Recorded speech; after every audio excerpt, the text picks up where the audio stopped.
రామచంద్ర కూతురు చిట్టి తానేనని తెలుసుకుని ప్రియా దమయంతికి చుక్కలు చూపిస్తున్న రాధ. అసలు ఇదంతా ఎలా జరిగిందనేది వీడియోని స్కిప్ చేయకుండా చివరి వరకు చూడండి. నువ్వు లేక నేను లేను అప్కమింగ్ ఎపిసోడ్స్లో ఏం జరగబోతుందో ముందుగా తెలుసుకోవాలి అనుకుంటే వీడియోని లైక్ చేసి ఛానల్ని సబ్స్క్రైబ్ చేసుకుని పక్కనే ఉన్న బెల్ సింబల్లో ఆల్ పై క్లిక్ చేయండి.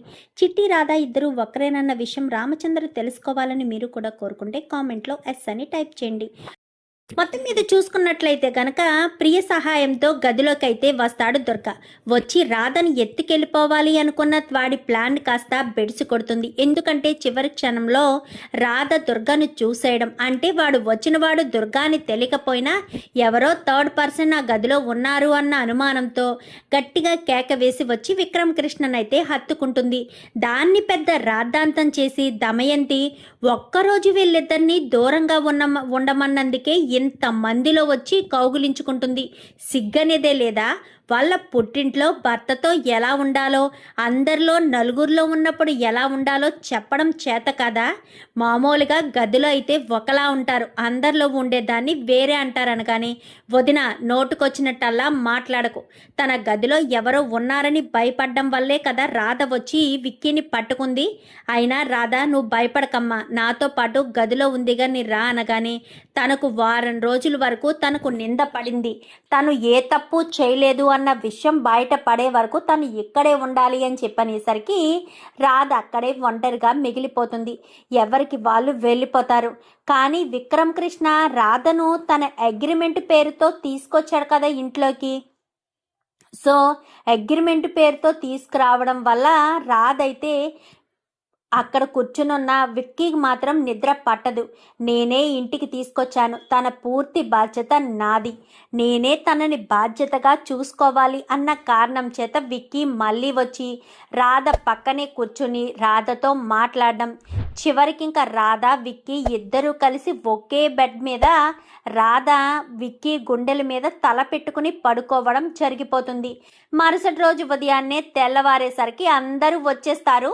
రాధ విక్కీ ఇద్దరు ఒకేసారి తులుక్కుపడి లేవడంతో అందరూ చూసి ఇద్దరు దుప్పట్లు మడతలు పెట్టుకోవడం చూసి ఒక్కసారిగా ఇంకా దమయంతి ప్రియ షాక్ అవుతారు. ఏం చేస్తున్నారో మీకేమైనా తెలుస్తుందా అనగానే వాళ్ళిద్దరూ భార్యాభర్తల వదిన, అయినా విక్కీకి లేని బాధ మీకేంటి?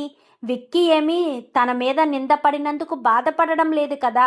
తన భార్య ఏ తప్పు చేయలేదని నమ్ముతున్నాడు. మరి మీకేంటి అంత బాధ?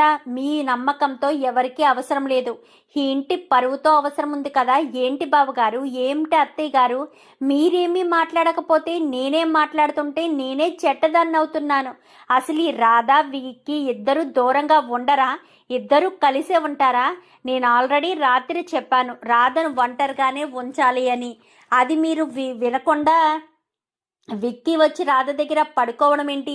ఏంటి న్యూసెన్స్? బజార్లో పడుకున్నట్టుగా హాల్లో అందరి ముందు ఇలా పడుకోవడం ఏంటి? మరి ఏం చేస్తారు? గదిలో పడుకోవడానికేమో పడుకోనివ్వకుండా చేసేసావు, అందుకని ఇక్కడికి వచ్చి పడుకున్నట్టున్నారు. అయినా తప్పేముంది, భార్యాభర్తలే కదా అంటూ మాట్లాడేసరికి చిచి ఈ దరిద్రాన్ని చూడలేకపోతున్నాము అని అక్కడి నుంచి కాస్త వెళ్ళిపోతారు.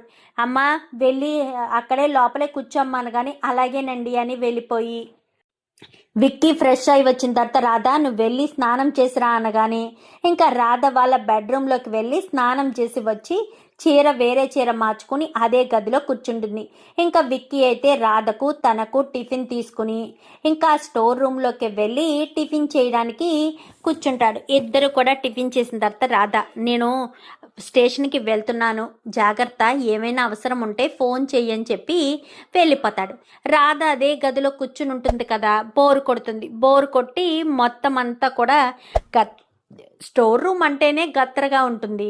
ఇంకా గత్తరగా అన్నీ ఉండేసరికి ఇంకా స్టోర్ రూమ్లో ఒక పెట్టెలా ఉండి పెట్టెలో గత్తరగా కొన్ని ఫొటోస్ అయితే పెట్టేస్తారు. అందులో చిన్నప్పుడు రాధ ఫోటో కూడా ఉంటుంది. కొన్ని ఫొటోస్ అయితే రామచంద్ర తన గదిలో పెట్టుకున్నాడు, కానీ కొన్ని ఫొటోస్ని అక్కడే స్టోర్ రూమ్లో భద్రపరిచాడు. ఆ పెట్టి ఓపెన్ చేసి చూస్తూ ఉండేసరికి ఫోటో తీద్దాము అనుకున్న సమయంలో అమ్మ రాధా అంటూ సునంద వస్తుంది. చెప్పండి అనగానే ఏం చేస్తున్నావమ్మా, ఇదంతా గత్తరగా ఉంది, ఒక్క వారం రోజులు మాత్రమేనమ్మా, ఆ తర్వాత విక్కీ నిన్ను ఎలాగా నిర్దోషగా బయటకు తీసుకొచ్చేస్తాడు.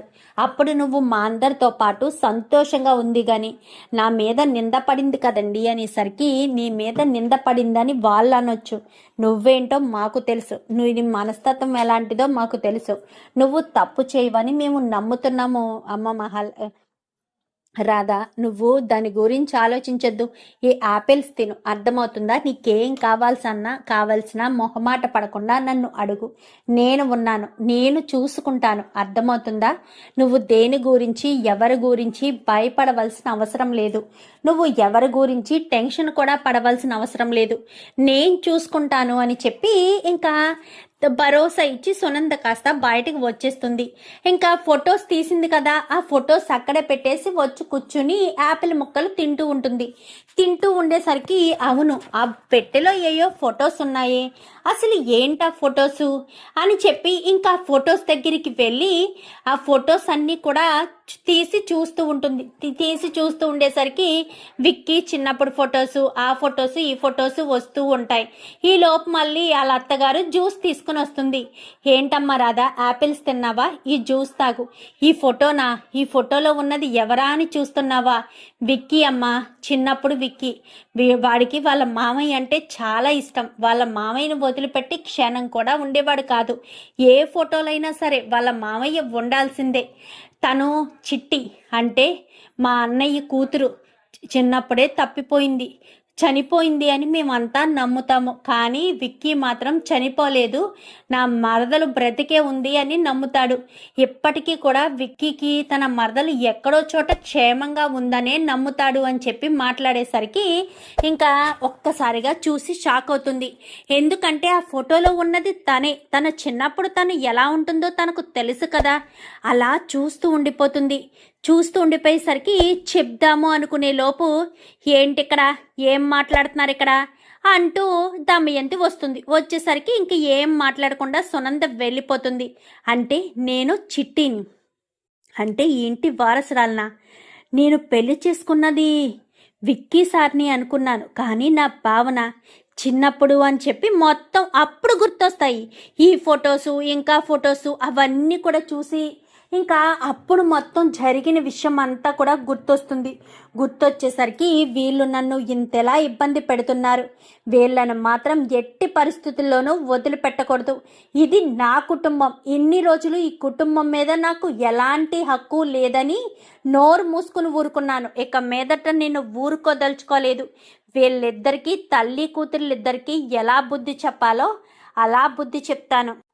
వీళ్ళిద్దరినీ వదిలిపెట్టే సమస్య లేదు అని రాధ కాస్త కూర్చునేసరికి ఈలోపు విక్కీ ఫోన్ చేశాడని సునంద ఫోన్ తీసుకొస్తుంది. విక్కీ హలో రాధా అని చెప్పాను కానీ చెప్పు బావా అని చెప్పనేసరికి ఒక్కసారిగా షాక్ అవుతాడు.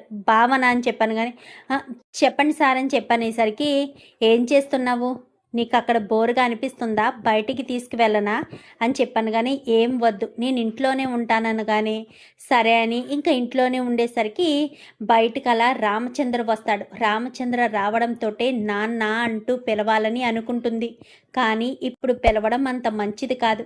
నేనే వీళ్ళ కూతుర్ని అన్న విషయం ఇప్పుడు బయట పెట్టను, బయట పెట్టే సమయం వచ్చినప్పుడు అప్పుడు ఖచ్చితంగా బయట పెడతానని సైలెంట్గా ఊరుకుంటుంది. ఇంకా రాదైతే సాయంత్రానికి విక్కీ వస్తాడు. విక్కీ రావడంతో విక్కీని గట్టిగా హత్తుకుంటుంది.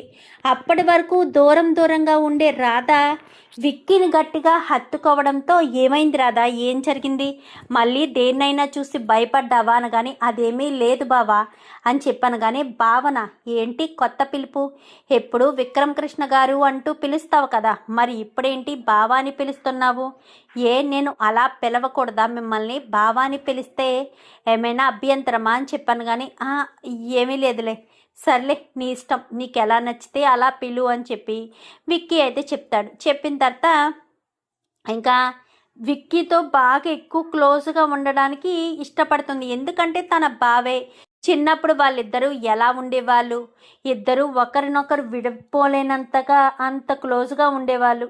అలాంటిది ఇప్పుడు విడిపోయారు, మళ్ళీ వాళ్ళే పెళ్లి చేసుకున్నారు. ఇంకా ఈ రకంగా ఉండేసరికి చాలా సంతోషం అనిపిస్తుంది ఇంకా వీళ్ళిద్దరికి, రాధకైతే. ఇంకా అలా సంతోషం అనిపించేసరికి రాధ చాలా హ్యాపీగా అయితే ఇంకా వాడితో క్లోజ్గా ఉండడం చూసి తట్టుకోలేకపోతుంది దమయంతి.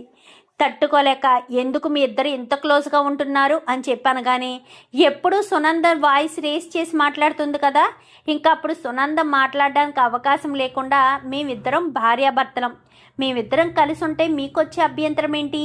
నా మీద ఎవడో ఏదో వచ్చి చిన్న నింద వేసినంత మాత్రాన అది నిజమైపోతుందా? రేపన్నా రోజున మీ కూతురు అమెరికాలోనే కదా చదివచ్చింది, అమెరికాలోనే ఎవడితోటో తిరిగి వాడు పేర్లోది టాటో వేయించుకుని వాడు కూడా వచ్చి మీ అమ్మాయి నాతో తిరిగింది, ఇదిగో మేమిద్దరం తిరిగినప్పుడు ఫొటోసు, మీ అమ్మాయి పేరును టాటో వేయించుకున్నాను అంటూ ఎవడైనా వచ్చి అడిగితే మీరు మీ అమ్మాయిని వాడికి ఇచ్చి పంపించేస్తారా? నువ్వు వాడు ప్రేమించుకున్నారు కదా వెళ్ళిపో అంటూ పంపించేస్తారా? పంపించరు కదా, మరి నన్నెందుకు పంపిస్తారు? మీ కూతురు విషయంలోనే మీకు హక్కు ఉన్నప్పుడు నేను మీ కూతుర్ని కాదు, మీకే సంబంధం లేదు, నేను విక్కీ బావ భార్యని. అలాంటి తప్పుడు మీకేం సంబంధం ఉంది? మీరెందుకు మా విషయంలో కలగ చేసుకుంటున్నారు? ఇక మీదట మీ విషయం మీది, నా విషయం నాది. నేను ఇంటి కోడల్ని, ఇంటి కోడలుగా వచ్చాను, ఇంటి కోడలుగానే ఉంటాను. స్టోర్ రూమ్లో ఉండమని చెప్పారు, నింద పడింది కాబట్టి. కానీ నా భర్తను నాతో మాట్లాడొద్దని చెప్పే హక్కు అధికారం మీకు లేదు. నా భర్తను నా నుంచి దూరం చేసే హక్కు అర్హత మీకు లేదు. మీ పని మీరు చూసుకోండి అంటూ గట్టిగా సమాధానం చెప్పేసేసరికి ఒక్కసారిగా అందరూ షాక్ అయిపోతారు. విక్కీ కూడా షాక్ అయిపోతాడు. ఇదేంటి ఎప్పుడూ లేనిది రాధ ఎలా మాట్లాడుతుంది అని అనుకుంటాడు. బాగా చెప్పావమ్మా రాధ, ఇలాగే గుణపాఠం చెప్పాలి, అప్పుడే ఇలాంటి వాళ్ళు నోర్లు మూతపడతాయి, లేదంటే అవకాశం దొరికింది కదా అని రెచ్చిపోతారు అంటూ నందగోపాల్ మాట్లాడేసరికి అవును మామయ్య అంటూ అందరినీ వరుసలు పెట్టి పిలవడం మొదలెడుతుంది. అత్తయ్య అంటూ పిలిచేసరికి సునందకు చాలా సంతోషం అనిపిస్తుంది. ఎందుకో విక్కీకి అనుమానమో అలానే ఉండిపోతుంది. ఏంటి రాధలో ఈ మార్పు? అత్తయ్య మామయ్య బావ అంటూ ఎలా మాట్లాడుతుందేంటి? అసలు రాధకు ఏం జరుగుంటుంది, ఏమై ఉంటుంది, ఎందుకు రాధ ఎలా మాట్లాడుతుంది అన్న ఆలోచనకైతే విక్కీ వస్తాడు. విక్కీ వచ్చిన తర్వాత ఇంకా తల్లి కూతుర్లు ఇద్దరు గదిలో కూర్చుంటారు. గదిలో కూర్చుని ఆలోచిస్తూ ఉంటారు. అమ్మ దాన్ని ఎలా బయటికి పంపించాలమ్మా? దాన్ని బయటికి పంపించకపోతే బావతో జీవితాంతం కలిసి ఉండేటట్టు కనిపిస్తుంది, బావను వదిలిపెట్టి వెళ్ళేటట్టు కనిపించట్లేదు. దుర్గగాడి వల్ల పని జరుగుతుంది అనుకున్నాను, ఆ దుర్గగాడి వల్ల కూడా ఏమీ జరిగేటట్లేదు. మొన్న రాత్రి వాడిని నేనే అక్కడికి పంపించాను ఆ రాధని కిడ్నాప్ చేయమని, కానీ వాడు ఏమీ చేయలేక పారిపోయాడు. మళ్ళీ ఈరోజు పంపించినాను కానీ పంపించొద్దు. ఇప్పుడు ఏం జరిగినా నింద మన మీదే పడుతుంది, మనమే ఏదో చేశాము అంటారు. ఇంకా అలా అంటే అవకాశం మనం ఇవ్వకూడదు, అందుకోసమని చెప్తున్నాను. ఖచ్చితంగా తల్లి కూతుర్లిద్దరూ అలా ఆలోచించుకోవడం విన్న రాధ, ఏంటి పిన్ని, ఏంటి తెగ ఆలోచిస్తున్నారు? నన్ను ఇంట్లోంచి ఎలా పంపించాలి అని ఆలోచిస్తున్నారా? మీరు ఎంతగా తపస్సు చేసినా, ఎన్ని రకాలుగా ప్రయత్నాలు చేసినా నేను మాత్రం ఇంట్లోంచి వెళ్ళను పిన్ని. నేను విక్రమ్ కృష్ణ భార్యని. విక్రమ్ కృష్ణ భార్య ఇంట్లోనే ఉండాలి తప్ప ఇంట్లోంచి ఎందుకు వెళ్తుంది? అయితే గీతే మీ కూతురు ప్రియ వేరే ఒకరిని పెళ్లి చేసుకుని ఇక్కడి నుంచి వెళ్ళిపోతుంది, కానీ నేను ఇక్కడి నుంచి వెళ్ళను, ఇక్కడే ఉంటాను అంటూ చెప్పడంతో, ఏంటి నువ్వెక్కడే ఉంటానంటే చూస్తూ ఊరుకుంటామనుకుంటున్నావా? నిన్ను ఇంటి నుంచి ఎలా బయటకు పంపించేయాలో నాకు బాగా తెలిసే. నీ నంగనాచి వేషాలు మా దగ్గర కాదు. నువ్వు ఎప్పటికీ ఇంట్లో ఉండలేవు. విక్రమ్ కృష్ణ భార్య అంటే నా కూతురు మాత్రమే, నీ కూతురు మాత్రమే అని ఎవరు రాసి పెట్టారు? విక్రమ్ కృష్ణ భార్య అంటే ఈ రాధ మాత్రమే. ఆ విషయం మీరు మర్చిపోకండి, అర్థమవుతుందా? లోకుగా ఉన్నాను కదా అని లోకు చేసి నన్ను ఇంట్లోంచి బయటకి పంపించేద్దామని ప్లాన్ చేస్తున్నారేమో. మీరు నన్ను ఏమీ చేయలేరు, నేనిక్కడి నుంచి ఇంచు కూడా కదలను. మీరు నా మీద ఎన్ని కుట్రలు ఎన్ని కుతంత్రాలు చేసినా నేను మాత్రం కదలను. ఆ దుర్గతో మాట్లాడి దుర్గని ఇంటికి తీసుకొచ్చింది మీరేనన్న విషయం నాకు తెలుసు. ఆ దుర్గ లాంటి వాళ్ళు ఎంతమంది వచ్చినా మా విక్కీ బావ నా పక్కనుంటే చాలు, ఎంతమందినైనా నేను ఎదుర్కోగలను. అది గుర్తుపెట్టుకో అని చెప్పి వార్నింగ్ ఇచ్చేసరికి, ఏంటి మమ్మీ ఇది నీకు వార్నింగ్ ఇస్తుందేంటి దీని మాటలకి? ఇదేంటి మమ్మీ ఇలా మాట్లాడుతుంది? ఇది ఇల్లు వదిలి వెళ్ళను, బావతోనే ఉంటాను, పైగా బావ అని పిలుస్తుంది, నిన్ను వరుసకు పిన్ని అని పిలుస్తుంది. ఏంటి మమ్మీ ఏంటిదంతా? దీని వాలకం చూస్తుంటే నాకేదో అనుమానంగా ఉంది అనగాని, నీకే కాదు నాకు అనుమానంగా ఉంది. ఈ అనుమానం తీరాలి అంటే నేనొక చోటకి వెళ్ళాలి అని చెప్పి ఇంకా అక్కడి నుంచి కాస్త జైలుకి వెళ్తుంది. జైలుకి వెళ్ళి సీనయ్య దగ్గరికి వెళ్తుంది.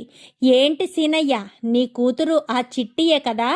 నీ కూతురు ఆ ఇంటి వారసురాలు రామచంద్ర కూతురు ఆ చిట్టియే కదా? చిట్టి రాధా ఇద్దరు ఒక్కటే కదా?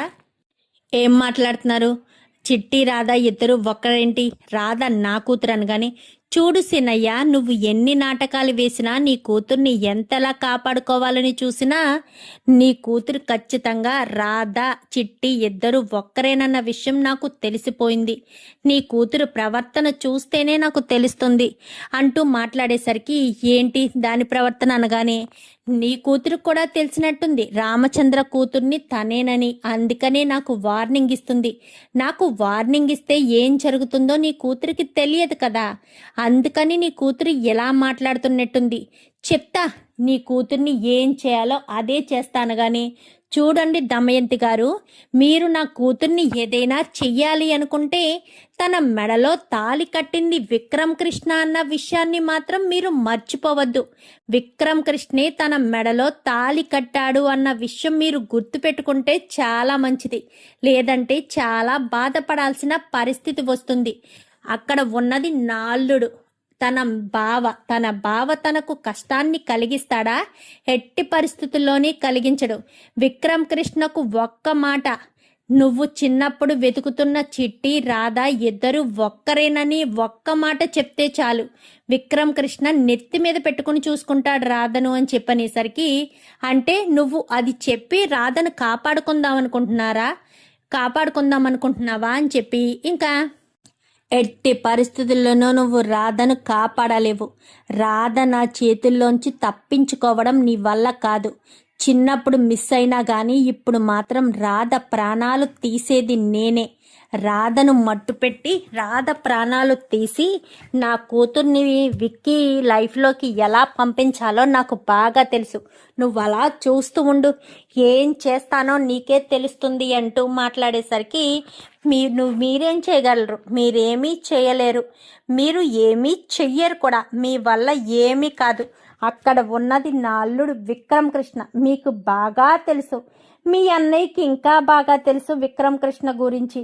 తెలిసి పులి నోట్లో తల పెట్టాలి అనుకోవడం చాలా పెద్ద ప్రమాదం. అది ఎంత ప్రమాదమో మీకు బాగా తెలుసు అనుకుంటా. అది గుర్తుపెట్టుకోండి. పులి మీద స్వారీ చేసినంతసేపు బాగానే ఉంటుంది, ఒక్కసారి కిందకు దిగితే స్వారీ కాదు కదా, మీరే అంతమైపోతారు. నా అల్లుడు సైలెంట్గా ఉన్నాడు కదా అని అనుకుంటున్నారేమో. నా కూతురు జోలికి వస్తే అస్సలు ఊరుకోడు. ఈసారి విక్రమ్ కృష్ణకు నేను నిజం చెప్పేయడం ఖాయం. విక్రమ్ కృష్ణ నన్ను కలవడానికి వస్తే మాత్రం ఖచ్చితంగా మీరు చేసిన కుట్ర గురించి చెప్తాను. నా బిడ్డే రాధా చిట్టి ఇద్దరు ఒక్కరేనన్న విషయం కూడా చెప్తాను. ఆ మాట చెప్పకుండా నన్ను ఎవ్వరి చేత ఆపించలేరు అంటూ మాట్లాడేసరికి, ఆ మాట ఎలా చెప్తావో నేను చూస్తాను అనేసరికి, సరే చూడండి నేను చూస్తాను అని అక్కడి నుంచి వెళ్ళిపోతారు. ఇంటికి వెళ్ళిపోయిన తర్వాత, ఏంటి ఎక్కడికి వెళ్ళారు? ఇంటి నుంచి బయటికి వెళ్ళేటప్పుడు చెప్పే పని లేదా? అయినా నాకు మీరు వెళ్ళిపోతే ఎంటర్టైన్మెంట్ ఎక్కడి నుంచి వస్తుంది అని చెప్పాను కానీ, ఏయ్ రాధా అనగానే, చాలు ఇంకా చాలు, నేను మీ బెదిరింపులకి బెదిరిపోయే రోజులు పోయాయి. మీరు నన్ను బెదిరించాలని చూస్తే మాత్రం నేను అస్సలు ఊరుకోను. అర్థమవుతుందా? అర్థమవుతుందిలే, అర్థం కాకుండా ఎందుకుంటుంది? అర్థం అవ్వాలనే కదా చెప్తున్నాను. అన్ని విషయాలు అర్థమవుతాయి. మీరు ఒళ్ళు దగ్గరెట్టుకుని జాగ్రత్తగా ఉంటే చాలా మంచిది అని చెప్తున్నాను. అర్థం చేసుకుంటే బాగా అర్థమవుతుంది అని ఇంకా చెప్పడంతో, అది కాదు అని చెప్పాను కానీ, ఏది కాదు ఏది అవును, ఏది కాదు ఏది అవును కాదు, వదిలేసేయండి, అన్నీ తెలుస్తాయి, అన్ని విషయాలు బయటకు వస్తాయి. బయటకు వచ్చాక ఏం చేయాలో ఎలా చేయాలో అన్నీ తెలుసుకోవచ్చు. అర్థమవుతుందా? మీరు ఇంకా వెళ్తే మంచిది అంటూ మాట్లాడేసరికి, ఏంటే నా దగ్గర నుంచి నన్నే వెళ్ళమంటున్నావు? మీ దగ్గర నుంచి మిమ్మల్ని వెళ్ళమనట్లేదు, నేనే వెళ్ళనా అని అంటున్నాను అని చెప్పనగానే, నువ్వు బాగా ఎక్కువ చేస్తున్నావే, నిన్ను మాత్రం ఎట్టి పరిస్థితుల్లో వదిలిపెట్టను, నా చేతుల్లో చిక్కావే నువ్వు, నిన్ను మాత్రం ఎవరు కాపాడలేరు, నా చేతుల్లోంచి నిన్ను కాపాడడం ఎవరి వల్ల కాదు అనగానే, అది చూద్దామండి, ఎవరి వల్ల ఏమవుతుందో, ఎవరికి ఏం జరుగుతుందో అది చూద్దాం. నేను మిమ్మల్ని ఏమీ చెయ్యను, మీరు నన్ను ఏమీ చెయ్యలేరు, చేసే అవకాశం మీకు ఎలాగా ఉండదు. ఎందుకు జరగని వాటి గురించి మీరు ఆలోచిస్తారు? మిమ్మల్ని ఖచ్చితంగా చెప్తాను. ఏం జరిగిందో నాకు తెలీదు ఇప్పుడే. అప్పుడు యాక్సిడెంట్లో మమ్మల్ని ఎలా విడదీశారో నాకు ఇప్పుడు అర్థమవుతుంది. ఇప్పుడే నా ప్రాణాలు తీయడానికి, మా బావని నా నుంచి దూరం చెయ్యడానికి ప్రయత్నిస్తున్నారంటే, అప్పుడు కూడా మా నాన్న నుంచి నన్ను దూరం చేయడానికి, మా అమ్మ ప్రాణాలు తీయడానికి కారణం మీరే అయ్యుంటారని నా మనసు ఎందుకో హెచ్చరిస్తుంది. చెప్తా, అన్ని విషయాలు చెప్తా. మా బావకు అన్నీ చెప్పి అన్ని విషయాలు బయటపెడతా. ఈరోజే నీ మరదలు చిట్టిని నేనే అన్న విషయాన్ని బయట పెట్టకపోతే నా పేరు చిట్టినే కాదు అంటూ మాట్లాడేసరికి ఒక్కసారిగా షాక్ అయిపోతారు. ఏంటి చెప్తావా అని చెప్పాను, కానీ చెప్తాను, ఖచ్చితంగా చెప్తాను. మా బావ కళ్ళల్లో ఆ సంతోషం చూడాలి. నీ కూతురు నువ్వు మమ్మల్ని విడదీయడానికి ఎన్ని ప్రయత్నాలు చేస్తారో అన్ని ప్రయత్నాలు చేసుకోండి. ఆ దుర్గగాడి లాంటి వాళ్ళని ఎంతమందిని తీసుకొచ్చినా ఐ డోంట్ కేర్. వాడికి నేను ఏ మాత్రం భయపడను, ఏ మాత్రం జంగను. అర్థమవుతుందా? మీ పని మీరు చూసుకోండి, నేనేం చేయాలో అది నేను చేస్తాను అంటూ చాలా గట్టిగానే మాట్లాడుతుంది రాధ. రాధ మాటలకు భయపడుతుంది. ఇదేంటిది ఇలా మాట్లాడుతుంది? దీని మాటలు చూస్తుంటే కొంచెం తేడాగానే అనిపిస్తున్నాయి. ఇది ఇలా మాట్లాడితే చాలా కష్టం, దీని మాటలు ఇలానే ఉంటే చాలా ఇబ్బంది కలుగుతుంది, దీన్ని ఎప్పటికైనా ప్రమాదమే అవుతుంది. ఇప్పుడు నేను ఏం చేయాలి? ఏ రకంగా ఈ ప్రమాదం నుంచి బయట పడేయాలి? నేను నా కూతుర్ని విక్కీకిచ్చి పెళ్లి చేయాలి అని ఆలోచిస్తూ ఉంటుంది. ఈలోపు విక్కీ రానే వస్తాడు.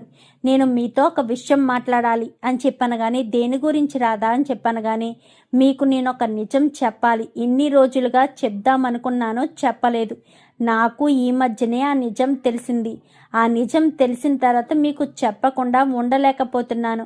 మనిద్దరం ఎక్కడికైనా బయటికి వెళ్దామా అని చెప్పనేసరికి, సరే పద అని ఇంకా విక్కీని తీసుకుని బయటికి వెళ్తుంది రాధ.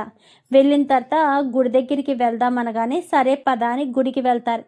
గుడికి వెళ్ళి గుడి సన్నిధిలో ఏం చెప్పినా అబద్ధం కాదు నిజమే అని అంటారు. గుడి సన్నిధిలో ఉండి అబద్ధం చెప్పలేమంటారు. మీరు నమ్మడం నమ్మకపోవడం మీ ఇష్టం. నేనైతే ఒక విషయాన్ని మీకు చెప్పాలనుకుంటున్నాను. మీకు చిట్టి అంటే ఇష్టమంట కదా, మీ మరదలు మీ చిట్టిని కోసం మీరు వెతుకుతున్నారంట కదా ఎప్పటికీను అని చెప్పాను. కానీ అవును, ఈ విషయం నీకెలా తెలుసు, నీకెవరు చెప్పారు అనగానే, చెప్పాల్సిన వాళ్ళే చెప్పారులేండి, ఏకలింగం అన్నయ్య చెప్పాడు. ఇప్పుడు దాని గురించి కాదు, మీకు చిట్టి అంటే ఇష్టమే కదా, చిట్టి బ్రతికే ఉందని మీరు నమ్ముతున్నారు కదా అనగానే, అవును, చిట్టి బ్రతికే ఉందని నమ్ముతున్నాను. ఆ ప్రియని పెళ్లి చేసుకుంటే ఎప్పటికీ నా చిట్టిని చేరుకోలేనని నిన్ను అగ్రిమెంట్ పెళ్లి చేసుకున్నాను అంటూ చెప్పేసేసరికి, నాకు తెలుసు, నేను మీకు చెప్పబోయే నిజాన్ని మీరు ఎలా తీసుకుంటారో మీ ఇష్టం. మీరు అనుకుంటున్నట్టు నా పేరు రాధే, కానీ నా అసలు పేరు చిట్టి. చిన్నప్పుడు నన్ను చిట్టి అనే అనేవారు. మీరు నా చెయ్యి దాటి నిన్ను కాపాడుకుంటాను చిట్టి అంటూ మీరు నా చెయ్యి పట్టుకుని చివరి క్షణంలో వదిలేసింది గుర్తుందా? ఆ చిట్టిని నేనే బావా అంటూ మాట్లాడేసరికి ఒక్కసారిగా షాక్ అయిపోతుంది చిట్టి. అయితే ఏంటి నువ్వా? విక్రమ్ అయితే నువ్వా అని చెప్పాను. కానీ అవును నేనే బావా, నీ మరదలు చిట్టిని నేనే అంటూ చెప్పేసేసరికి ఇంకా ఒక్కసారిగా ఇంకా తన మనసులో ఎంతో కంగారు, ఎంత ఆతృత.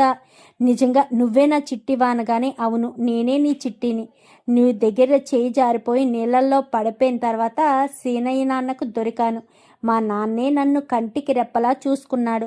మొన్న ఒక రోజు స్టోర్ రూమ్లో ఫొటోస్ చూసినప్పుడు చిన్నప్పుడు నా ఫోటోని చూసి చిట్టి ఇదంటే విక్కీకి చాలా ఇష్టం అనగానే అప్పుడు నాకంతా గతం గుర్తొచ్చింది. హార్స్ రైడింగ్ చేయడం, నాన్న కావాలి నాకు కావాలి నాకు కావాలి అంటూ ఇద్దరూ గొడవ పడడం, ఇద్దరూ ఎప్పుడూ కలిసే ఉండాలని నాన్న చెప్పడం అంతా గుర్తొచ్చింది బావా అనేసరికి ఒక్కసారిగా ఇంకా విక్రమ్ కృష్ణ ఆనందానికి అవధులు ఉండవు. మరి ఇప్పుడు విక్రమ్ కృష్ణ అగ్రిమెంట్ పెళ్లి చేసుకున్నాడు కదా, అగ్రిమెంట్ని చించేసి నిజంగా కలిసి ఉండిపోతారా? మరి దమయంతికి ఎలా చుక్కలు చూపిస్తారు? ఇదంతా కూడా రాబోయే ఎపిసోడ్స్లో చూసి తెలుసుకునేద్దాం. మా వీడియో కనుక మీకు నచ్చినట్లయితే వెంటనే లైక్ చేసి మా ఛానల్ని సబ్స్క్రైబ్ చేసుకుని పక్కనే ఉన్న బెల్ సింబల్లో ఆల్ పై క్లిక్ చేయండి. Thank you for watching.